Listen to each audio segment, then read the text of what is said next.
Je crois que je vais juste attendre qu'ils bougent leurs fesses de derrière moi. Je suis un peu mal à l'aise.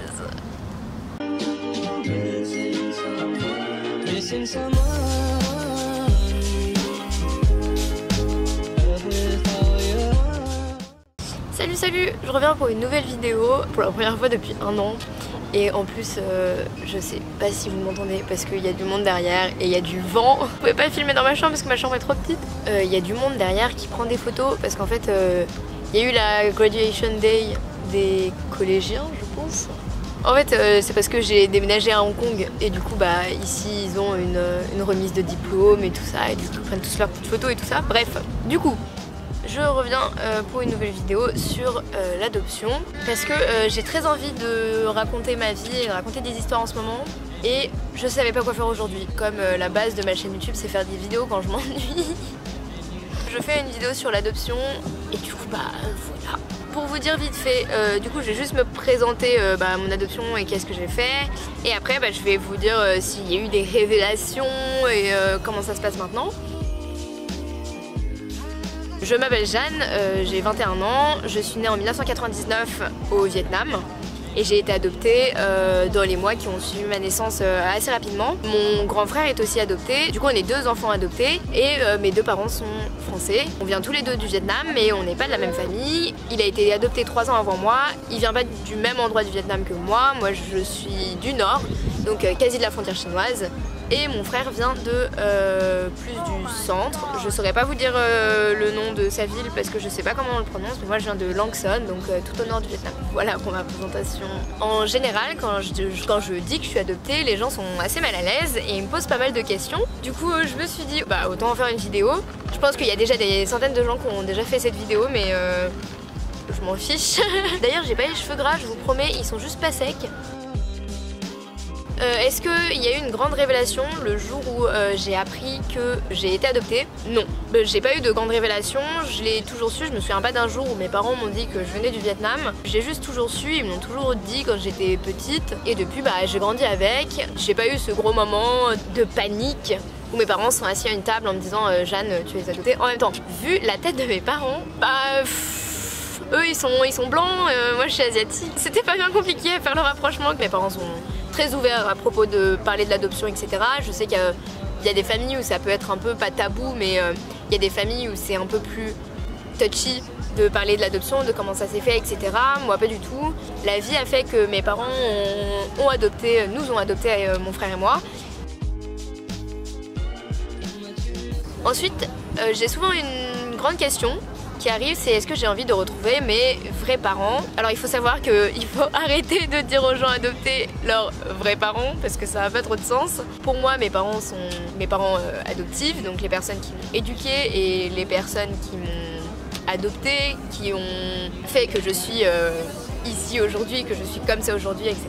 Après, est-ce que j'ai envie de retrouver mes parents biologiques? Alors il me semble que j'ai le prénom et le nom de ma mère biologique sur mon dossier d'adoption. Enfin c'est pas tout le temps le cas, c'est pour ça qu'il y a beaucoup de gens qui galèrent à retrouver leurs parents biologiques parce qu'ils ont pas beaucoup d'informations. Dans les années 90 il y avait énormément d'adoptions. Enfin, les adoptions se faisaient très rapidement, ils n'ont pas forcément les noms des parents biologiques sur leur dossier, ils n'ont pas forcément beaucoup d'informations.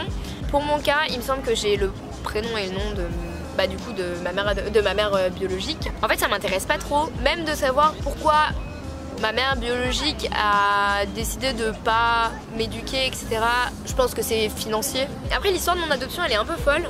En fait ça m'intéresse peu dans le sens où j'ai jamais senti un manque affectif dans ma famille. J'ai jamais eu ce trouble un peu identitaire qu'ont certains enfants adoptés. Mon adoption s'est très bien passée, je le vis très bien. Et du coup, je ressens pas le besoin de trouver une figure maternelle ou paternelle autre part que dans ma propre famille. Pour moi, retrouver ma mère biologique, ce serait comme si on arrivait dans la rue et on vous disait cette femme qui est là-bas, cette femme qui est là, c'est un monsieur, cette femme qui est là, je ne sais pas, c'est votre mère. bah ok, mais j'ai rien à lui dire. Je lui souhaite tout le bonheur du monde, hein, je souhaite pas le malheur ou quoi. Beaucoup de gens m'ont dit quand tu seras enceinte, ce qui n'est pas pour tout de suite. Le jour où tu seras enceinte, t'auras sûrement envie de retrouver ta mère biologique.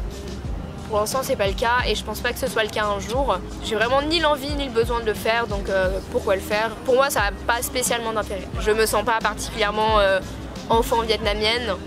Oh les postillons que je lâche, catapulte. Est-ce que mon adoption se passe bien et pourquoi? Alors oui, mon adoption se passe bien.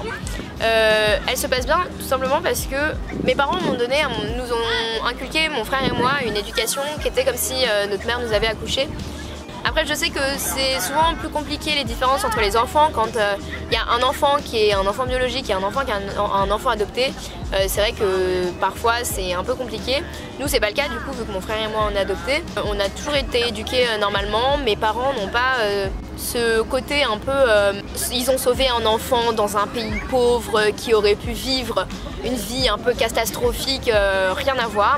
C'est plus eux qui sont sentis chanceux de nous avoir. On a vraiment été éduqués comme n'importe quel enfant. J'ai été punie quand j'étais enfant de la même façon que tous les autres enfants. J'avais pas plus de privilèges ou moins de privilèges. On a juste été éduqués comme des parents un peu lambda, éduqueraient leurs enfants lambda. Pour nous, il y avait vraiment pas, on n'a vraiment pas eu de différence d'éducation. Ça se passe bien grâce à ça. Ensuite, est-ce que je suis retournée là-bas et pourquoi mes parents ont choisi le Vietnam? Alors, je vous avouerai que je ne sais pas pourquoi mes parents ont choisi le Vietnam. Putain, mais ça arrête pas d'hurler là! Est-ce que je suis retournée au Vietnam depuis mon adoption? Maintenant il y a du vent, non mais alors là... Du coup oui, je suis retournée là-bas, j'ai vraiment adoré. Enfin franchement le Vietnam c'est vraiment un pays, c'est trop cool. La bouffe est hyper bonne, il y a des endroits hyper beaux. En tout cas, bref, je recommande si vous voulez voyager là-bas. Après, est-ce que moi ça m'a fait quelque chose de retourner là-bas? Pas forcément, parce que je me sens pas particulièrement liée au Vietnam. Dans le sens où je suis née là-bas, mais j'ai été adoptée très tôt. Mes procédures d'adoption ont été finalisées un peu moins de 2 semaines après mon adoption. J'ai pas grandi au Vietnam, j'ai pas de souvenirs du Vietnam. Mes parents étaient très émus de retourner là-bas parce qu'ils ont revu les personnes qui les ont aidés à adopter. Enfin moi personnellement j'ai pas ressenti particulièrement d'attache au pays, à part le fait que vraiment c'était trop bien, genre c'était un hyper long voyage, c'était hyper enrichissant et c'est vrai que c'était émouvant quand même de revenir dans les endroits où mon frère est arrivé à l'orphelinat, etc. Mais moi je ressens pas particulièrement d'attache au Vietnam en tant que tel, dans la vie de tous les jours, etc. Est-ce que j'ai eu des difficultés par rapport à mon adoption? Il faut savoir que quand on est issu d'une adoption interraciale, ça veut dire que mes parents ne sont pas de la même origine ethnique que moi. Mes parents n'étaient pas forcément prédestinés à adopter, d'ailleurs on n'a pas une famille hyper internationale, mes 2 parents sont français, leurs parents, grands-parents sont français. On a quelques difficultés qui peuvent se poser et je pense que c'est aussi pour ça qu'il y a des adoptions qui se passent mal, pas forcément par rapport à l'éducation mais par rapport à l'identité, parce que on n'est jamais à la bonne place. Alors c'est bizarre dit comme ça, mais quand je suis en France, j'ai la culture française. J'ai la culture française, j'ai l'éducation française, j'aime la bouffe française, je m'habille dans des marques françaises, je réfléchis français, je parle français, voilà. Je ne parle pas du tout vietnamien, je suis intérieurement française. Mais physiquement, je suis vietnamienne. Ce qui fait que en France, je suis pas 100% française. Mais en Asie, je suis pas 100% asiatique. Je pense honnêtement que c'est une force. Mes parents ont tellement bataillé pour nous avoir qu'ils nous protégeraient contre vents et marées. Comme n'importe quelle personne qui est d'une origine ethnique et ça se voit physiquement, peut être sujet à du racisme, surtout en étant asiatique. Les petites blagues racistes contre les asiatiques, moi je chantais ma claque. À part ça, par rapport à mon adoption, j'ai pas eu forcément de difficultés à m'intégrer. J'ai pas forcément senti de difficultés, à part le fait d'avoir toujours du mal à s'identifier aux personnes qui sont autour de nous, parce que toujours je vis à Hong Kong, ici ils parlent cantonais, je ne parle pas cantonais et tout le monde me parle cantonais. En tout cas, ouais, pour conclure, en fait je suis pas ni contente ni pas contente d'être adoptée. Pour moi c'est juste ma norme de vie. Du coup voilà, j'espère que ça aura répondu à des questions que les gens peuvent se poser sur l'adoption. Si jamais vous souhaitez adopter et que vous regardez cette vidéo, je ne sais pas, et que vous voulez me poser des questions, dans les commentaires. J'ai zéro communauté, hein. Je dis ça comme si j'avais 300 000 abonnés. Voilà, en tout cas j'espère que cette vidéo vous a plu. Je pense que je ferai quand même une story time sur mon adoption, parce que vraiment l'histoire est vraiment cool. Et voilà, à bientôt pour une nouvelle vidéo. Je pense que j'en ferai d'autres, mais je pense que je vais faire des vidéos sur des petites histoires qui me sont arrivées, parce que j'ai vraiment trop envie de parler en ce moment. Donc du coup voilà. Bisous bisous.